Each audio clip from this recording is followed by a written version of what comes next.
I thought my stepson was just busy with college. Then one rainy day, he called me to Cincinnati, no questions asked. What I found at the end of a hidden driveway stole my breath. My dream house. The wraparound porch, the pond, the bay window I'd sketched years ago, all built in secret. I laughed thinking it was a prank until he handed me the keys, paid in full, in my name. Years of hidden sacrifices, late nights, and a promise to his dying dad came crashing down. This isn't just a house, it's love that changed my life forever. Watch the full emotional story. Trust me, you'll cry happy tears. Hit play now. My name is Sarah Thompson, 48 years old, and if you'd asked me 6 months ago where I saw myself living out the rest of my days, I would have pointed to the same sagging front porch I'd been sweeping for 12 years. The house sits on a quiet cul-de-sac in suburban Dayton, Ohio. 2 bedrooms, 1 bath, vinyl siding that's more gray than the original cream now, and a driveway patched with so much blacktop it looks like a bad quilt. The roof leaks in the corner of the living room every time we get a real downpour, and the kitchen cabinets stick unless you yank them just right. But it was home. Not perfect, not fancy, just ours. David and I bought it right after we got married in 2013. He was 42 then, divorced, raising a teenage son who looked at me like I'd personally stolen his mom. I was 35, never married, working night shifts as an ER nurse because the pay was better and the chaos kept my mind off how lonely I'd been before David. We met at a hospital fundraiser. Cliché, I know. He was the quiet guy in the corner nursing a coffee. I was the one running the silent auction table and pretending I knew how to charm rich donors. He asked if I wanted to split a piece of overpriced cheesecake. I said yes. 6 months later, we were married in a little backyard ceremony with string lights and folding chairs. Ethan came with the package. 16, 6'1" already, all sharp elbows and sharper attitude. He barely spoke to me the first year, called me Sarah like it was a curse word, slammed doors, stayed out past curfew. I didn't try to be his mom, I knew better. I just tried to be steady. Dinner on the table at 6, quiet goodnight when he stomped upstairs, clean laundry folded on his bed even when he left it in piles. Little things, invisible things, the kind of love that doesn't demand thanks. Over time, the ice cracked. Not all at once. A thanks here, a shared eye roll over David's terrible dad jokes there. By the time Ethan was 19 and heading off to the University of Cincinnati on a partial architecture scholarship he'd fought tooth and nail for, he hugged me goodbye at the front door and muttered, "See you soon, Mom." No Sarah, just Mom. I stood on the porch waving until his beat-up Ford disappeared around the corner, tears streaming because I hadn't expected it to hurt so much to let him go. David died 3 years later, massive heart attack, while he was changing the oil in the garage. I came home from a 12-hour shift and found him on the concrete floor, tools still in his hand. The paramedics said he was gone before he hit the ground. Ethan drove through the night from Cincinnati. We buried David on a Tuesday in October. Gray sky, cold rain. Ethan stooped beside me at the graveside, shoulder to shoulder, not saying a word. When everyone left, he stayed. We sat on the wet grass until dark. That was the first time he cried in front of me. I held him like he was still that angry 16-year-old boy, and he let me. After the funeral, Ethan went back to school. I went back to work. The house felt bigger and quieter at the same time. I kept the routines. Coffee at 6 a.m., scrubs in the wash, bills paid on the 15th. I told myself I was fine. Most days I believed it. But lately, Ethan had been off. Our Sunday calls shrank from 30 minutes to 10. Texts went unanswered for days. When I asked how classes were going, he'd say busy or projects and change the subject. Senior year, I reminded myself. Thesis, portfolio, job interviews. He was 23 now, almost a man. He didn't need me hovering. Still, the silence gnawed at me. I'd lie awake at night staring at the water stain on the ceiling, wondering if he was okay, if he was eating, if he was happy, if he regretted calling me Mom. Then came the Tuesday in April. It was raining sideways, the kind of Ohio spring storm that soaks through your coat in 30 seconds. I'd just gotten home from a brutal shift. Car accident victims, a kid with a broken arm who wouldn't stop screaming, and all I wanted was a hot shower and leftover lasagna. My phone buzzed on the kitchen counter. Ethan. I answered on the second ring. Hey, kiddo, everything okay? His voice came through clear, but there was an edge to it. Not bad, different. Mom, I need you to come down to Cincinnati this weekend. I leaned against the fridge, suddenly wide awake. This weekend? Like Friday? Yeah, Saturday morning works. I'll text you the address. Address? Ethan, what's going on? Are you in trouble? Do you need money? Because if it's loans again, it's not money. He laughed, a short, nervous sound I hadn't heard since he was 17 and trying to ask a girl to prom. No questions, okay? Just trust me, please. I opened my mouth to argue, then closed it. Something in his tone stopped me. Not anger, not sadness, something brighter, almost proud. Okay, I said slowly. Saturday, but if this is some elaborate prank, it's not a prank. Another pause. I promise. We hung up. I stood there in the dim kitchen, rain hammering the windows, heart thumping harder than it should. The lasagna sat cold on the plate. I didn't eat it. That night, I couldn't sleep. My mind spun worst-case scenarios. Was he sick, dropping out, in debt, mixed up with the wrong people? Or, and this thought felt almost silly, was he about to propose to someone and wanted me there? No, that didn't fit. Ethan hadn't mentioned a girlfriend in over a year. By morning, the rain had stopped, but the questions hadn't. I packed a small overnight bag anyway, threw in my favorite sweater, the one David always said made me look cozy pretty. I told myself I was being dramatic.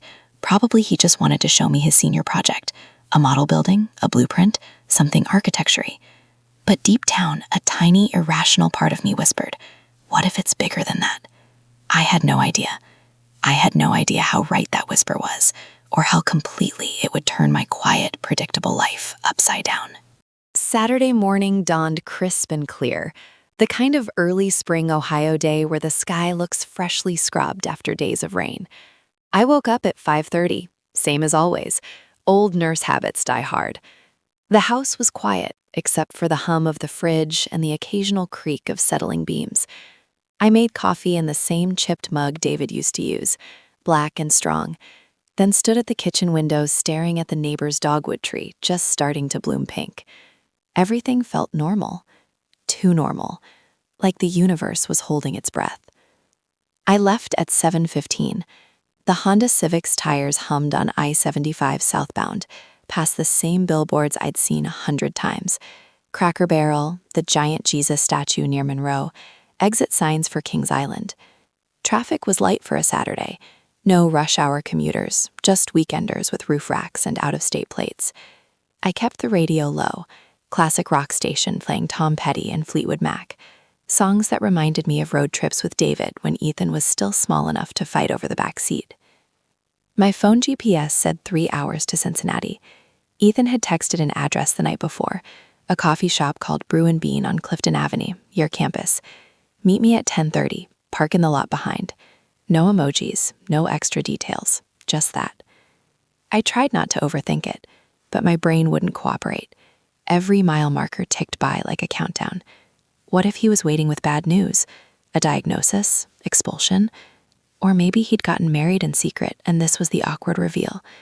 I pictured him standing there with some wide-eyed 20-something, both of them nervous, waiting for my reaction.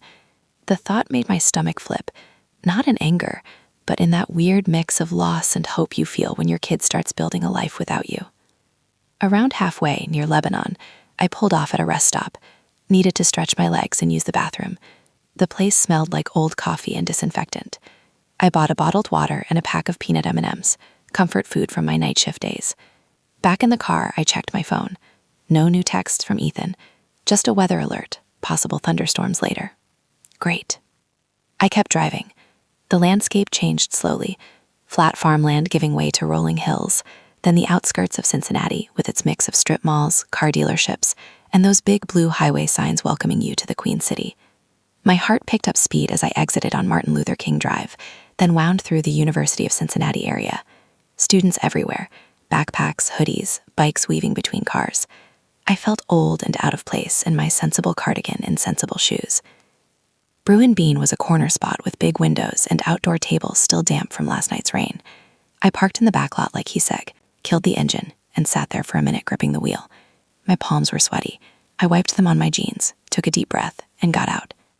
Ethan was already there, leaning against his black Ford F-150, the same truck he'd bought used after his sophomore year. He looked different. Taller?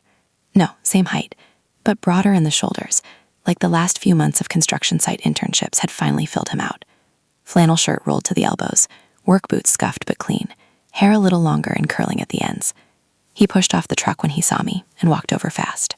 Mom! He hugged me hard, lifting me an inch off the ground like he used to when he was 18 and showing off. His cologne smelled like pine and sawdust. New. Hey, kiddo, I hugged back, breathing him in. You're early. Couldn't sleep. He pulled away but kept one arm around my shoulders. You ready?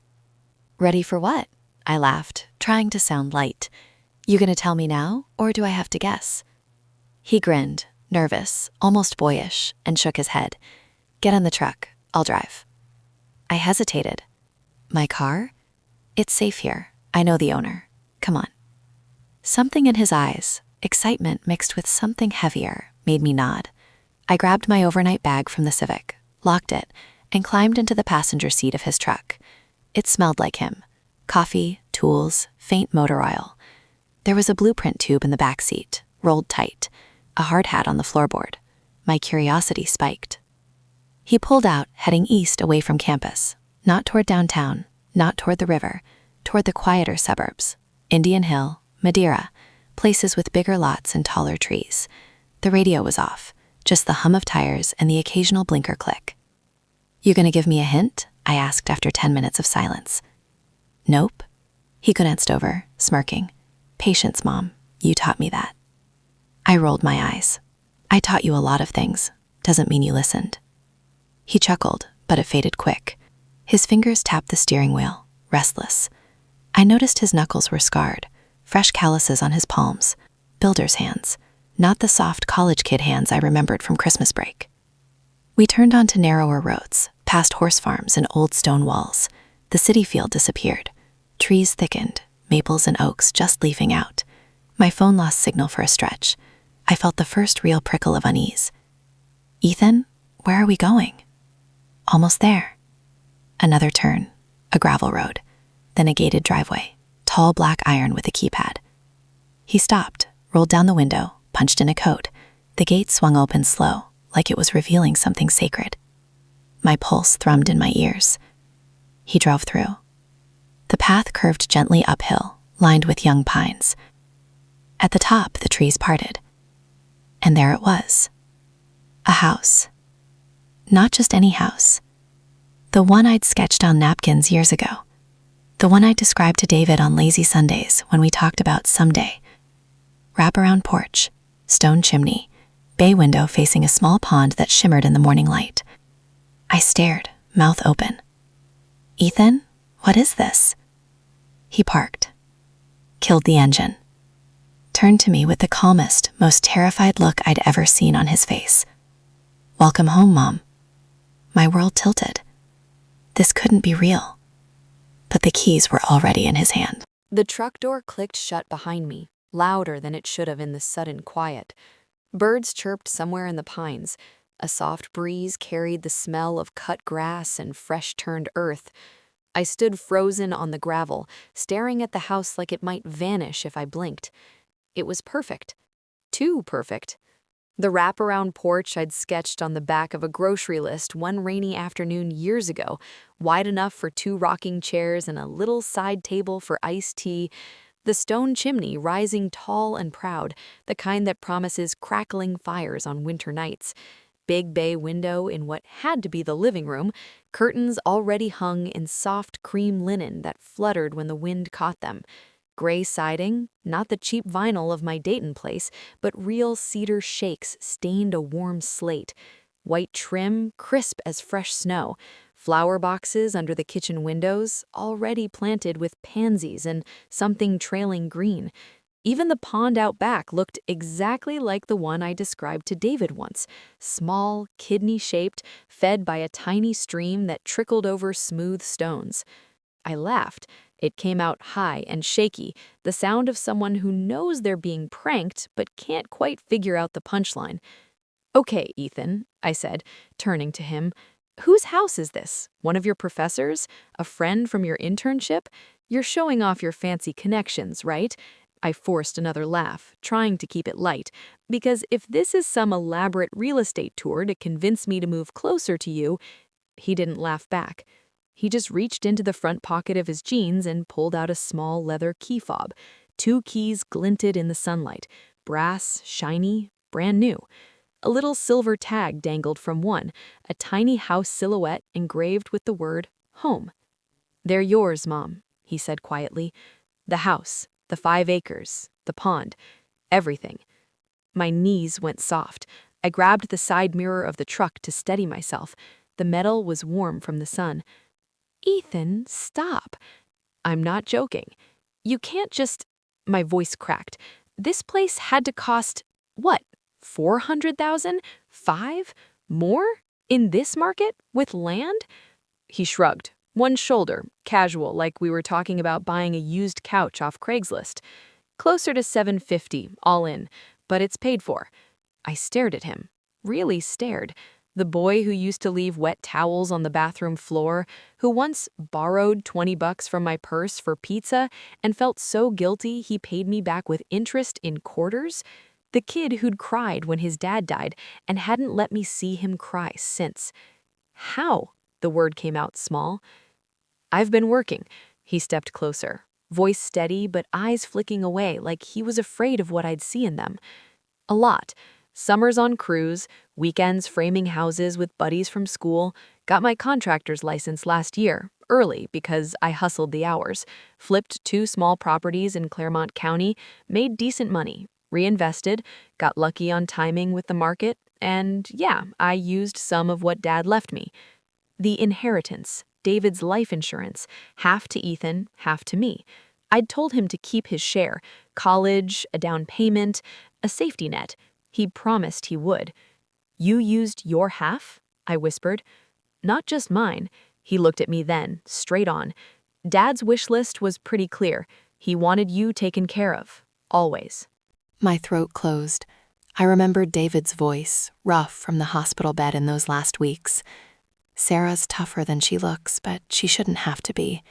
Promise me you'll look out for her kid." Ethan had nodded, eyes red, too choked to speak.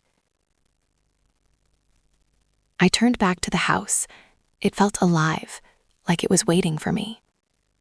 Ethan walked around the truck, opened the passenger door again, and pulled out a rolled set of blueprints. He spread them on the hood. Thick paper, marked with pencil notes in his tight, blocky handwriting. Dates scribbled in the margins going back 3 years. Foundation poured in June 2023. Framing completed October. Drywall December. Final inspection stamped last month. He'd been building this while I thought he was cramming for finals, while he told me he was at a conference over spring break, while he said he was swamped with group projects and couldn't come home for Thanksgiving. Every lie clicked into place like puzzle pieces I hadn't known were missing. "Why hide it?" My voice sounded far away. "Because I wanted it to be a surprise." He folded the blueprints carefully. "Not half done, not a promise I might not keep. I wanted to hand you the keys when it was finished, when it was real." I looked up at the house again. The porch swing hung motionless, chains glinting. A single Adirondack chair sat beside it, like someone had already pictured me there with a book and a blanket. Tears burned hot behind my eyes, not happy ones yet. Confused, overwhelmed, a little angry. "This is insane, Ethan. You could have bought yourself a condo, a truck that doesn't leak oil, a future. You didn't have to." "I wanted to," he cut me off gently. "Dad couldn't give you this. The old house was falling apart around you, and every time I visited, I saw you patching drywall or unclogging the sink, smiling like it was fine. It wasn't fine. You deserved better, so I built it." He held out the keys again. I didn't take them. Not yet. My hand hovered, trembling. Part of me wanted to grab them and run inside screaming with joy. The other part, the practical, tired 50-something nurse part, whispered, "There's a catch. There's always a catch. Nobody gives away a dream house for free." I swallowed hard. "Show me inside," I said finally. He nodded, relief flashing across his face. We walked up the stone path together. My sneakers crunched on pea gravel. The porch steps didn't creak. The front door opened with a soft whoosh. No sticking jam, no paint scraping. Inside smelled like new wood, fresh paint, and possibility. And just like that, the world I'd known for 12 years cracked open. I still didn't believe it. But God help me, I wanted to. The front door closed behind us with a soft, expensive click. No slam, no rattle. The foyer opened wide and bright, sunlight pouring through tall windows that framed the woods outside like a painting. Hardwood floors gleamed under my sneakers, polished to a warm honey glow.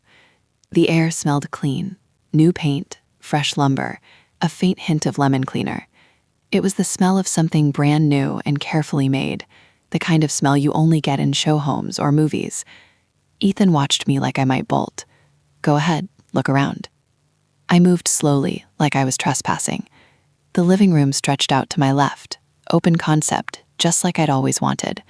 Vaulted ceiling with exposed beams, a stone fireplace that took up half the wall, mantel already set with a couple of framed photos, one of David and me on our wedding day, another of Ethan at high school graduation, arms slung around my shoulders like we'd always been this easy with each other. My breath caught. I hadn't given him those pictures. Had he printed them himself? I turned in a slow circle, bay window with a built-in window seat, cushions in soft blue-gray, the exact shade I'd pinned on Pinterest years ago and shown him once while we were waiting for pizza. Kitchen straight ahead, massive island with white quartz, farmhouse sink, pendant lights that looked hand-blown, cabinets in shaker style, soft closed drawers.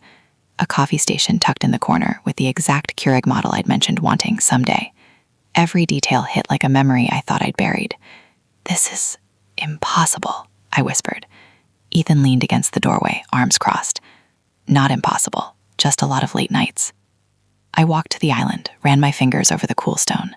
No chips, no scratches, brand new. "You designed this? All of it?" "Every inch." He nodded toward the blueprint tube he'd left on the counter. "Started sketching when I was still in sophomore year. Kept adding, kept changing, wanted it right." I opened a cabinet. Inside, plates, glasses, mugs. Simple white stoneware, the kind I'd always liked. Not fancy, practical, mine. I closed it fast, like it might burn me. Upstairs next, he followed quietly. Master bedroom at the end of the hall. King bed already made with a quilt and muted greens and creams. Walk-in closet bigger than my current bedroom. Ensuite bathroom, double vanity, clawfoot tub I'd once circled in a magazine and joked about soaking in after a double shift. Rainfall showerhead, heated floors. I stood in the doorway, arms wrapped around myself. "How long?" I asked. 3 years, start to finish, on and off. Foundation in 23, roof on before last winter. Moved fast when the market was hot, sold the flips quick, rolled the money right back in. 3 years, while I was still sleeping in the same bed David and I had shared, patching leaks, arguing with the insurance company over storm damage, telling myself it was fine, while Ethan texted sorry, buried in studio work, and missed my birthday dinner. I turned to him. "You lied to me, for years." His face tightened. "I didn't lie. I omitted. Big difference." "It doesn't feel different from here." He looked down at his boots. "I know." We went back downstairs. I needed air, needed to think. The back door led to a screened porch overlooking the pond. 2 Adirondack chairs waited there, side by side. I sank into one. Ethan took the other. For a long minute, neither of us spoke, just the soft lap of water and distant birds. Finally, I asked the question that had been clawing at me since the gate opened. "How much debt are you in?" He exhaled through his nose. "Not on the house. Paid cash. Well, mostly cash. Some short-term construction loans I cleared last month." I stared at the pond. "And the rest of your life? Savings? Retirement? You're 23. You should be building for yourself." "I am." His voice was quiet but firm. "This is for me too. Knowing you're safe. Knowing you don't have to work doubles anymore. Knowing when I come home it's to a place that feels like family instead of a fixer-upper that's slowly winning the war." Tears pricked again. I blinked them back. "You could have told me. I would have stopped you." "That's why I didn't." He leaned forward, elbows on knees. "You would have said no. You would have worried about me. You would have told me to keep the money for school, for a car, for whatever. But I didn't want your permission. I wanted to give you something you'd never ask for yourself." I looked at him, really looked. The faint shadows under his eyes, the way his hands fidgeted, like he was still waiting for the blow. He wasn't proud. Not really. He was scared. Scared I'd hate him for it. I reached over and squeezed his forearm. I don't hate you. I'm just terrified. For you. This is too much. He covered my hand with his. It's done, Mom. The title's in your name. No mortgage, no strings. It's yours. My heart stuttered. Already? Signed last week. Lawyer handled it. I wanted it clean.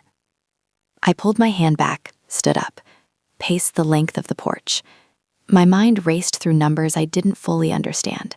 Construction costs, land prices in southern Ohio, interest rates, timelines. It didn't add up. Not completely. Flipping houses? Sure, people made money. But $750,000 in 3 years, starting from almost nothing? I stopped at the railing, gripped the wood. Show me the paperwork. He didn't argue. Went inside, came back with a slim folder. Title deed, closing statement, tax records, mortgage satisfaction letter, stamped paid in full. My name everywhere. Sarah Marie Thompson, sole owner. I flipped through, hands shaking. No liens, no co-signers. Clean. Still something nagged, a detail I couldn't place. I closed the folder. I need time to process. Take all the time you want. He stood too. There's a guest room made up, or you can drive back tonight if you'd rather. But stay, please, at least for dinner. I stocked the fridge. I looked at the house again, my dream house, standing right there, waiting. Okay, I said, dinner. But as we walked back inside, the first real crack of doubt settled in my chest. This was too perfect, too complete, and perfection, in my experience, always hid something. I just didn't know what yet. I didn't sleep that first night in the guest room. How could I? The bed was too comfortable. Memory foam mattress, crisp cotton sheets, pillows that actually cradled my neck instead of fighting it all night. The room itself was painted a soft sage green I'd once mentioned liking, with a quilt folded at the foot that matched the one in the master suite. Even the nightstand lamp had the pull chain style I preferred over switches. Every small choice felt like Ethan reaching back through time, picking up threads of conversations I'd forgotten I'd had. I lay there, staring at the ceiling fan spinning slow circles, listening to the house settle. No creaks like the old place in Dayton, no distant highway hum, just crickets outside the open window and the occasional hoot of an owl near the pond. It should have felt peaceful. Instead, it felt wrong, too quiet, too perfect, like I'd wandered into someone else's dream and forgotten how to wake up. Around 2 a.m., I gave up on sleep, slipped out of bed in my socks, padded downstairs. The house was dark except for the soft blue glow of the microwave clock in the kitchen, 2:17. I didn't turn on lights, didn't want to disturb the stillness, just wandered, ran my hand along the smooth banister, touched the cool stone of the fireplace, opened the fridge, stocked with my favorites, Greek yogurt, fresh berries, that almond milk I drink because dairy bloats me. He'd even bought the brand with the red cap. That's when I found the office, tucked behind the living room, a small room I hadn't noticed earlier, door half open, desk lamp still on low. I stepped inside. Papers everywhere, not chaos, organized stacks, blueprints pinned to a corkboard, contractor invoices, a thick file folder labeled simply Thompson Residence Final. I shouldn't have looked, but my hands moved before my brain caught up. I flipped it open. Bank statements first, transfers dating back 4 years, some small, 500 here, 1,000 there, from Ethan's checking to various vendors, lumber yards, concrete suppliers, HVAC companies. Then bigger ones, a wire for $120,000 labeled Land Purchase Phase 1, another for $85,000, foundation and framing. My eyes scanned faster. Then I saw it, the life insurance payout, David's policy, the one that came after the funeral, split down the middle. My half had gone toward paying off the old house mortgage and a small emergency fund. Ethan's half, he'd told me he put it in a high-yield savings for college and future stuff. But here it was, every cent transferred out over 2 years, not to investments, to this build. Checks endorsed to subcontractors, wire confirmations, a mortgage statement on the land, taken in Ethan's name alone, then satisfied in full 6 months ago with a lump sum payment of $210,000. My chest tightened. He hadn't just used his inheritance, he'd leveraged it, borrowed against it, risked everything on a house for me. I sank into the desk chair. It was new too, ergonomic, the kind nurses buy after years of bad backs. I stared at the numbers until they blurred. Footsteps on the stairs, soft, careful. Ethan appeared in the doorway, hair messy from sleep, wearing gray sweatpants and an old UC Bearcats hoodie. He didn't look surprised to find me here. "Couldn't sleep either?" he asked quietly. I held up the folder. "You used it all. Every penny David left you. And more." He leaned against the doorframe, arms crossed. "Yeah. Why didn't you tell me?" "Because you would have stopped me." He stepped inside, sat on the edge of the desk.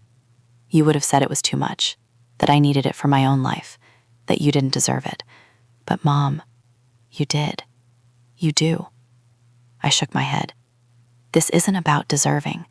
This is about you gambling your future on a roof over my head. What if the market crashed? What if a flip didn't sell?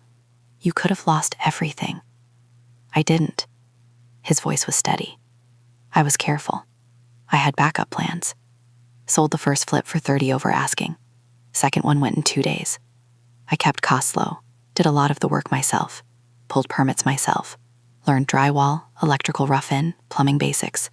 I wasn't reckless. But you were alone," I said, "carrying this, hiding it, for years." He looked away, jaw tight. "I had to. If you knew halfway through, you'd have made me stop, sell the land, cut losses. I couldn't risk that. This was the only way to make it real." Tears slipped down my cheeks before I could stop them. Not loud sobs, just quiet, hot tracks. "Your dad would have hated this. He wanted you to have security. Not this." Ethan's eyes glistened. "Dad told me something in the hospital, right before the end. He grabbed my hand, weak but still strong enough to hurt, and said, 'She's gonna try to keep going like nothing's changed. Don't let her. Build her something better when you can. Tell her it's from both of us.'" I covered my mouth. I hadn't known. David never told me that conversation happened. I carried that with me every day on this build. Ethan continued. Every nail, every beam. It wasn't just a house. It was a promise. I stood up, walked to him, put my arms around him, like he was still that skinny teenager who hated me. He hugged back, hard, like he'd been waiting years for permission. But even as the tears fell, doubt lingered, a shadow in the corner of my mind. This story was beautiful, heartbreaking, almost too much. And in my experience, when something feels too good, there's usually a price tag you haven't seen yet. I pulled back, wiped my face. "No more secrets, Ethan. Promise me." He nodded slowly. "No more secrets." But his eyes flicked, just for a second, to a closed door at the far end of the basement hallway I hadn't noticed before. A door with a keyed lock. And just like that, the shadow grew a little darker. The next morning, I woke to sunlight slanting through blinds I hadn't closed the night before. My eyes felt gritty from too little sleep and too many tears. The guest room clock read 8:42. Ethan's truck was still in the driveway, big, black, parked like it belonged there. I could hear him moving around downstairs, coffee maker gurgling, cabinet doors opening and closing softly. Normal sounds, domestic, reassuring. Except nothing felt normal anymore. I showered quick, hot water pressure perfect, no sputtering like at home, then dressed in yesterday's jeans and a fresh tee from my overnight bag. Downstairs, Ethan was at the island making scrambled eggs, sleeves rolled up, humming something low under his breath. He looked up when I walked in. "Morning, Mom. Sleep okay?" "Like a rock," I lied. "You?" "Same." He slid a plate toward me. Eggs, toast, a little bowl of berries. Figured we could take it easy today. Maybe walk the property? Pond stocked with bluegill if you want to fish later. I forced a smile. Sounds nice. We ate mostly in silence. Every bite tasted like guilt and gratitude mixed together. I kept glancing at him, searching for cracks in the story he told last night. He seemed lighter now, like unburdening the secret had lifted a weight, but my own weight had only shifted.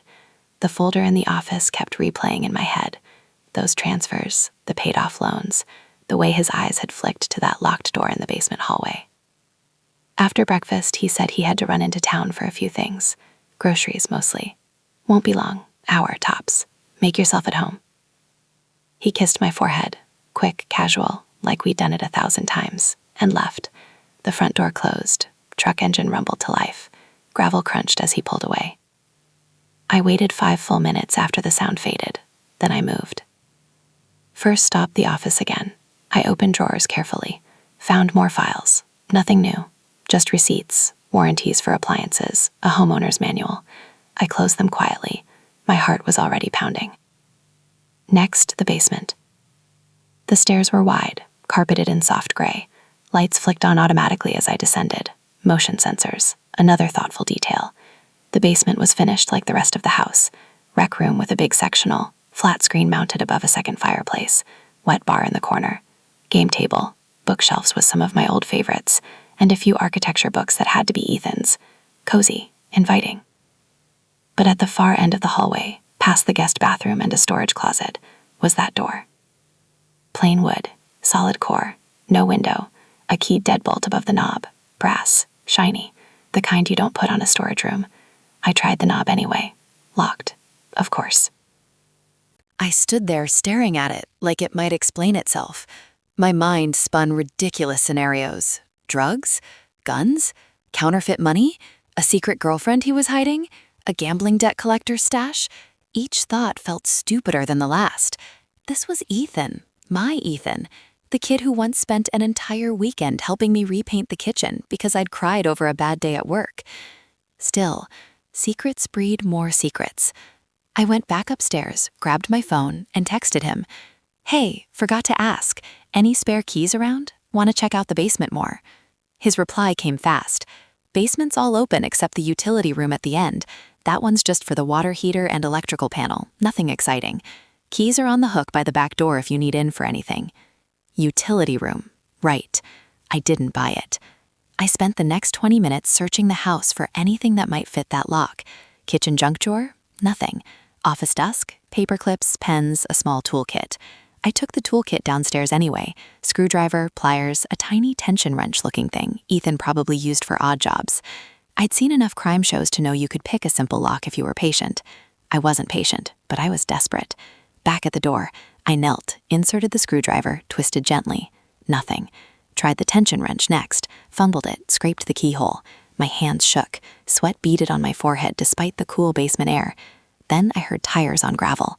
I froze, dropped the tools into my pocket and bolted upstairs, heart slamming against my ribs. By the time Ethan walked in carrying grocery bags, I was back in the kitchen, pretending to rinse plates.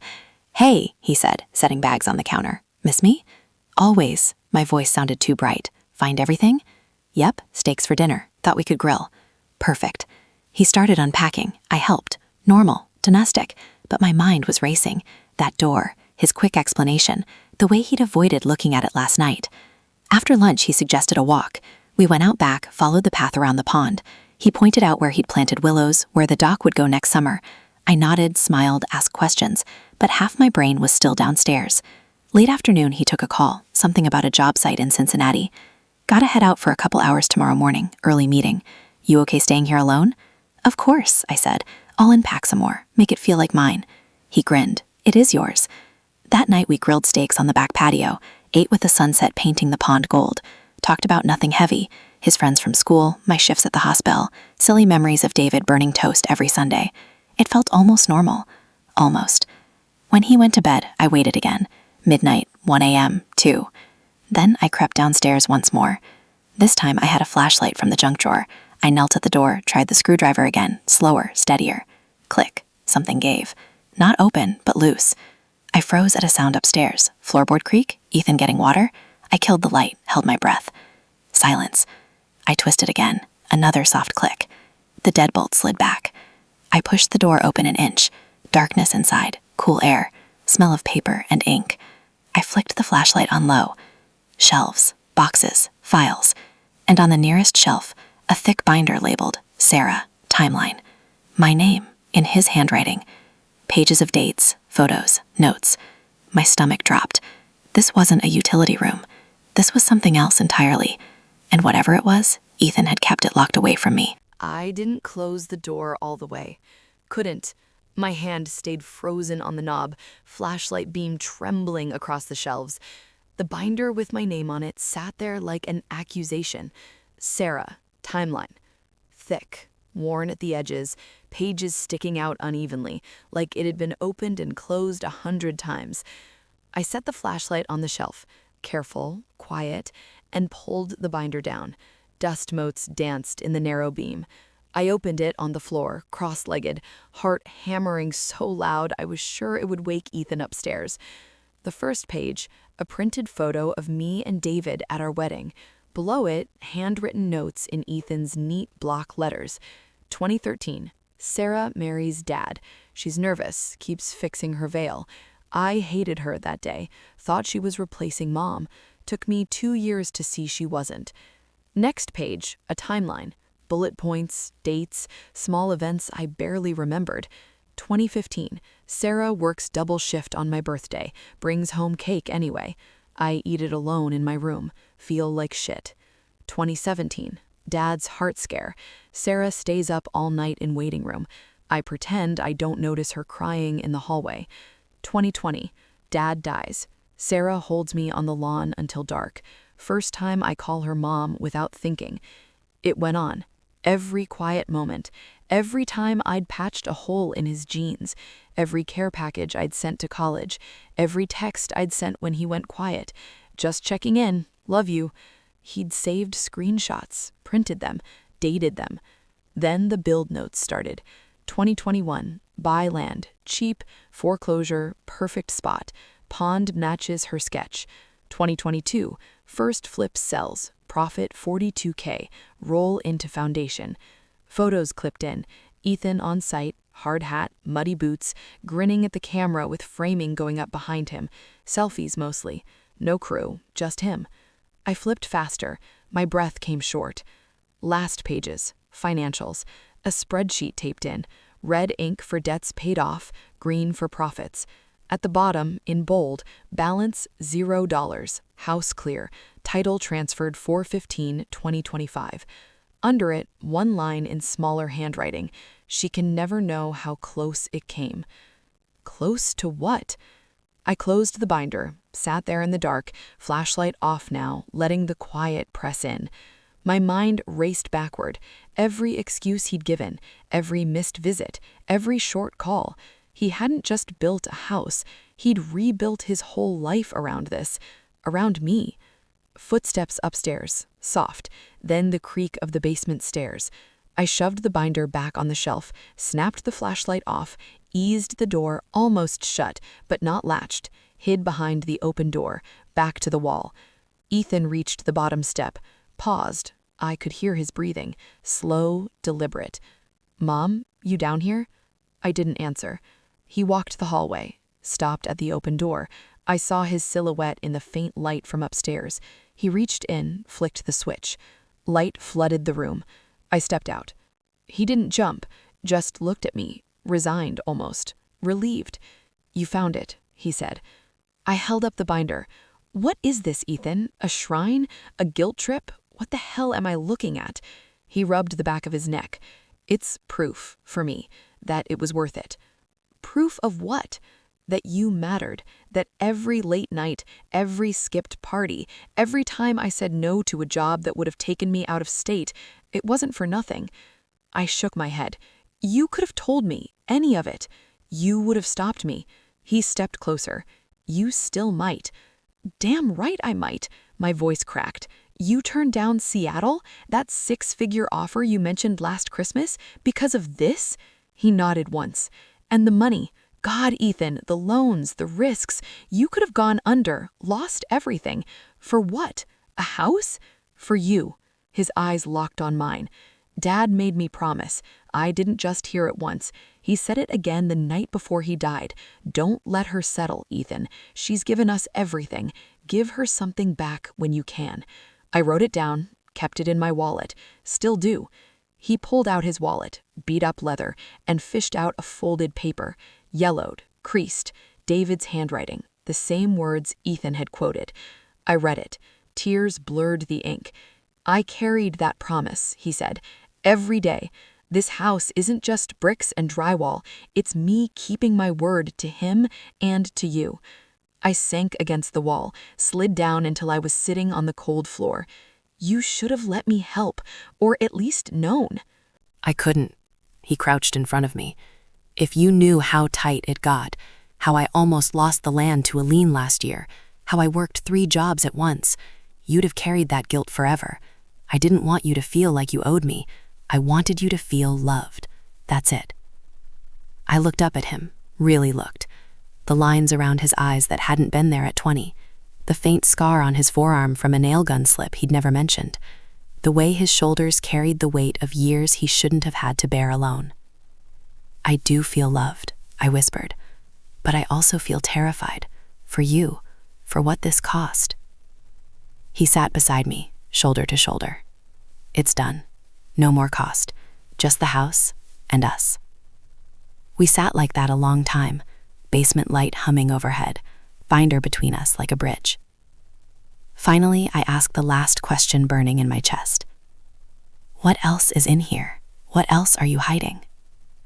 He hesitated, just a second. Then he stood, offered his hand. Come on, he said. There's one more thing, but you have to see it to believe it. He led me to the back corner of the room, behind the shelves, a small safe bolted to the floor. He spun the dial. Click. Opened it. Inside, a single envelope. Addressed to me, in David's handwriting.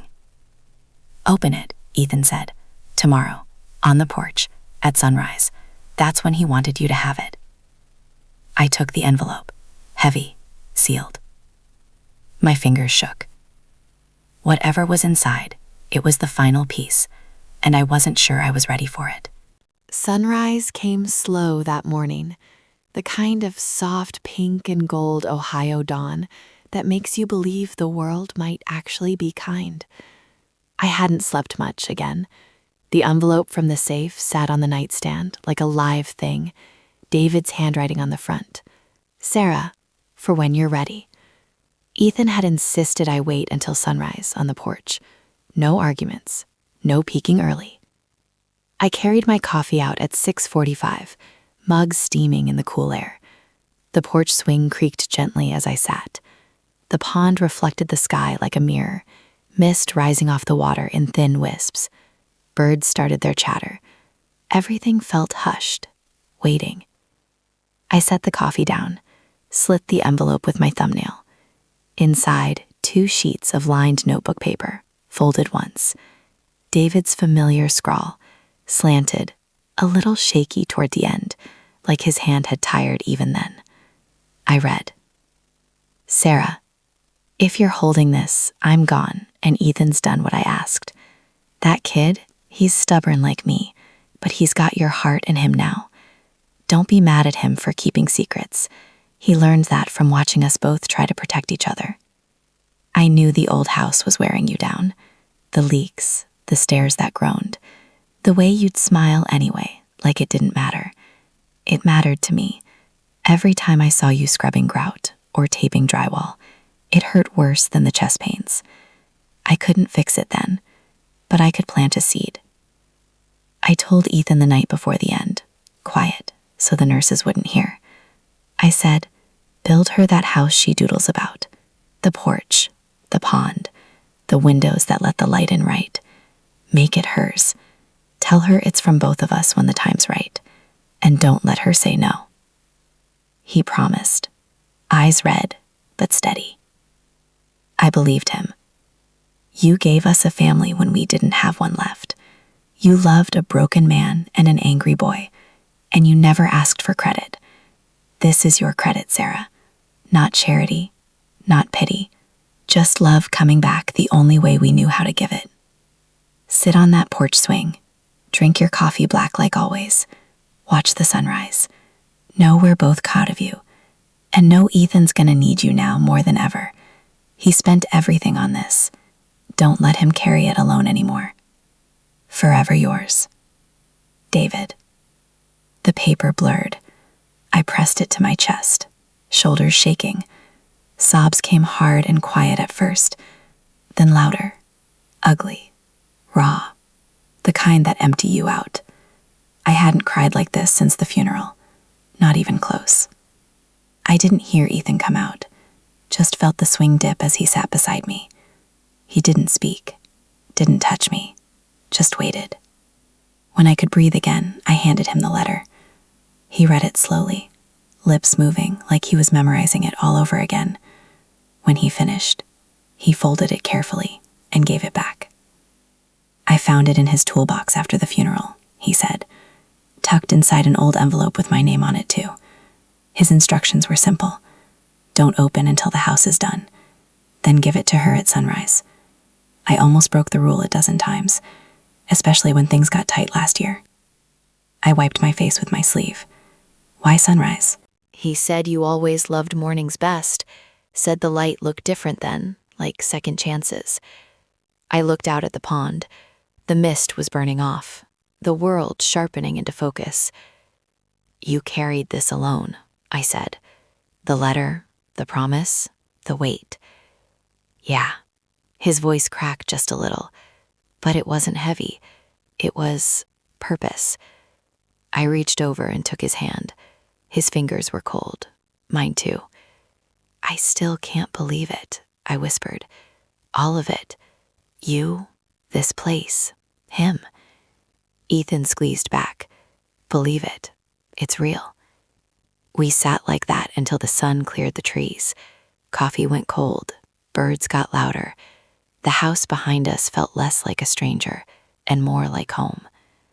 Later that morning, I started packing the old place in Dayton.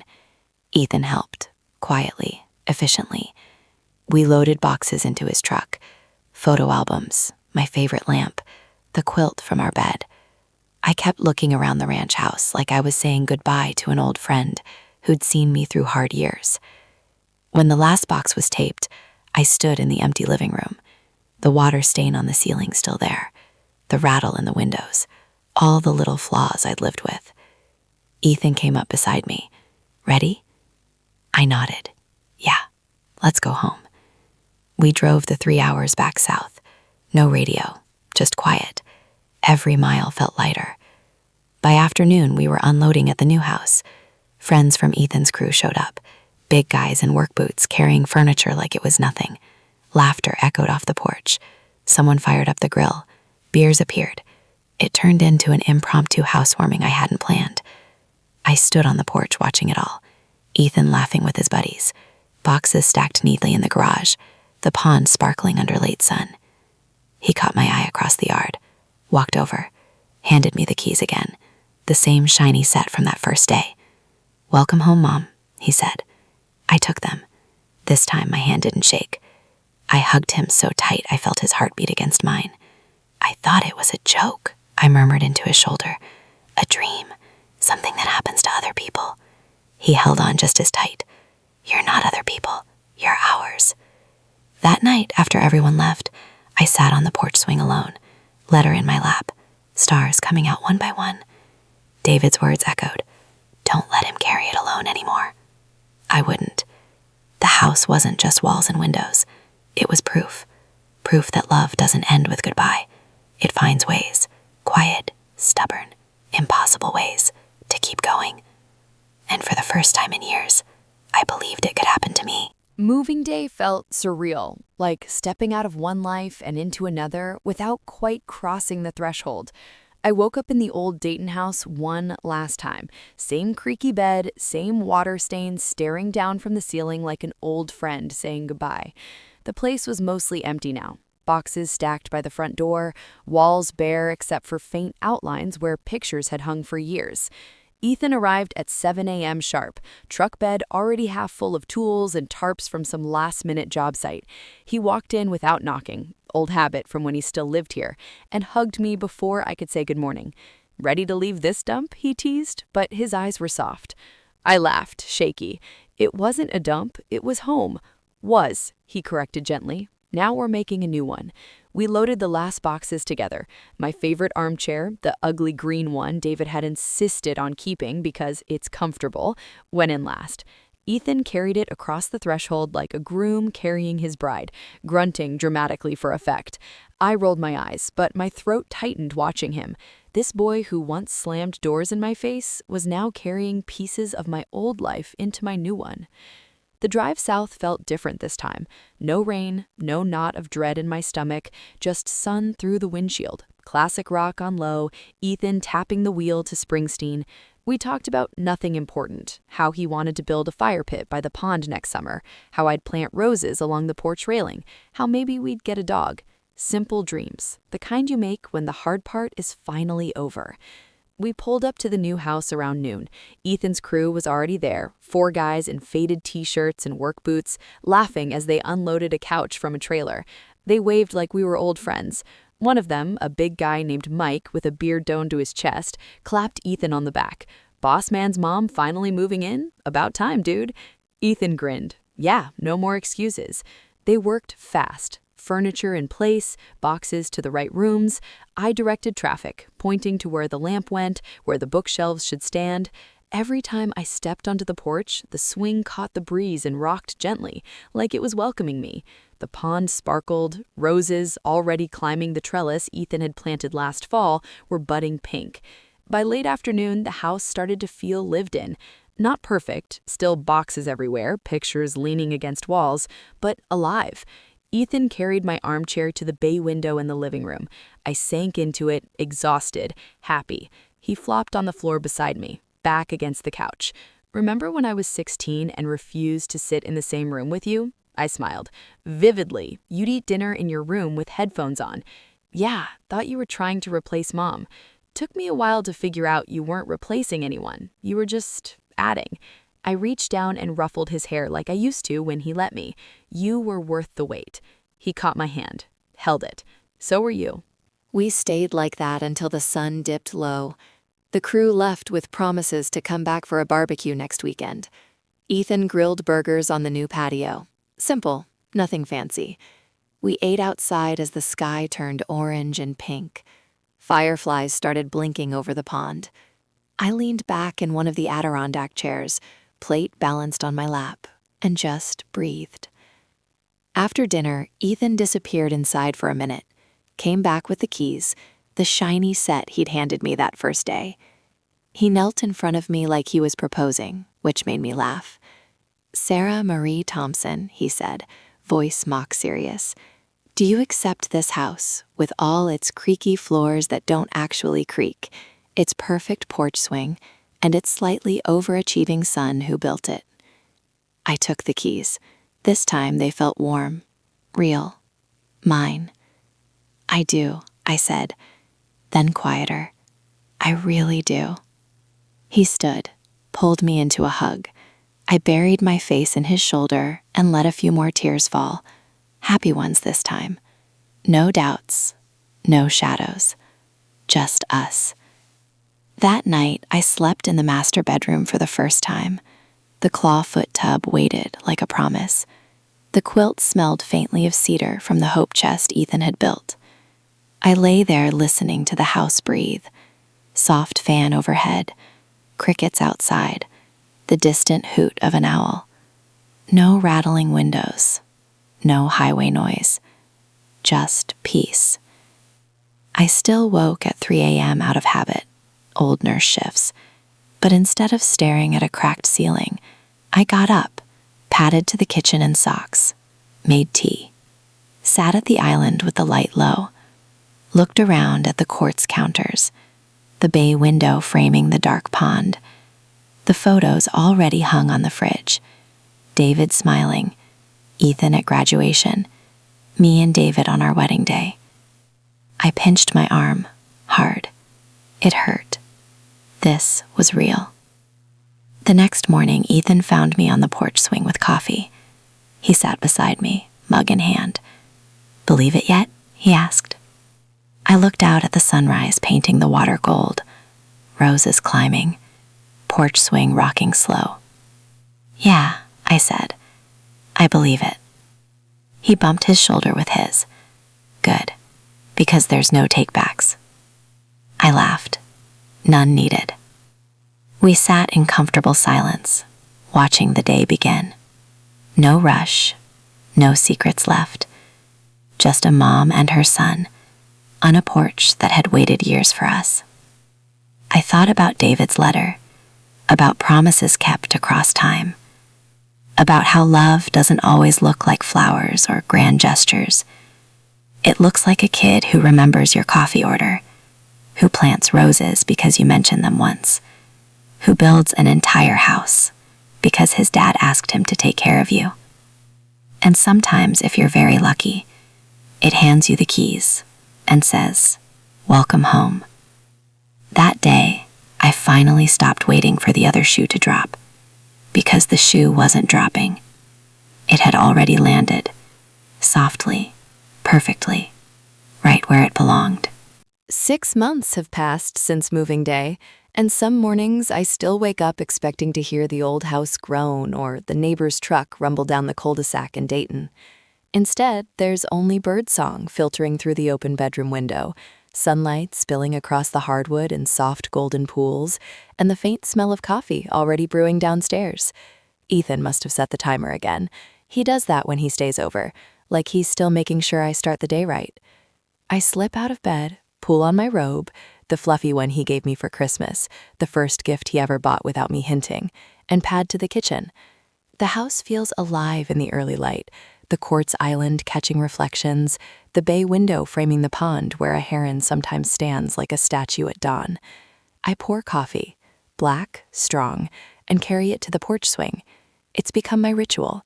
Every morning, rain or shine, I sit here with my mug, rocking slow, watching the world wake up. The roses are in full bloom now, deep pink climbers twisting up the trellis Ethan built last fall. I deadhead them sometimes, clip a few for a vase on the kitchen table. The flower boxes under the windows spill over with petunias and geraniums. I planted them myself in May, dirt under my nails for the first time in years without it feeling like a chore. The pond is clearer than ever. Ethan stocked it with fish, taught me how to cast a line on lazy Sunday afternoons. We've caught a few bluegill, released most. It's not about the catching. It's about the sitting, the talking, the quiet that doesn't feel empty anymore. Ethan comes most weekends. Sometimes he brings friends, Mike with the beard, or Jess, his girlfriend, who's studying landscape architecture and already has ideas for expanding the garden. They grill, play cards on the patio, laugh loud enough to echo off the water. Other times, it's just us. We talk about David, funny stories I'd forgotten, like the time he tried to fix the garbage disposal and flooded the kitchen. We talk about the future, too. Ethan's new job at a firm in Cincinnati, closer now so he can drive up for dinner without it being a trek. He's saving again, building something for himself this time. I don't push, I just listen. And every time he leaves, he hugs me longer than he used to, like he's making sure I know he's not going far. I still work at the hospital, part-time now. The doubles are gone, the exhaustion that used to sit in my bones like lead is lighter. I come home to a house that doesn't need fixing, to quiet that feels peaceful instead of lonely. I read books on the window seat, bake cookies when the mood strikes, call old friends and invite them over. They walk through the door, eyes wide, and say the same thing every time.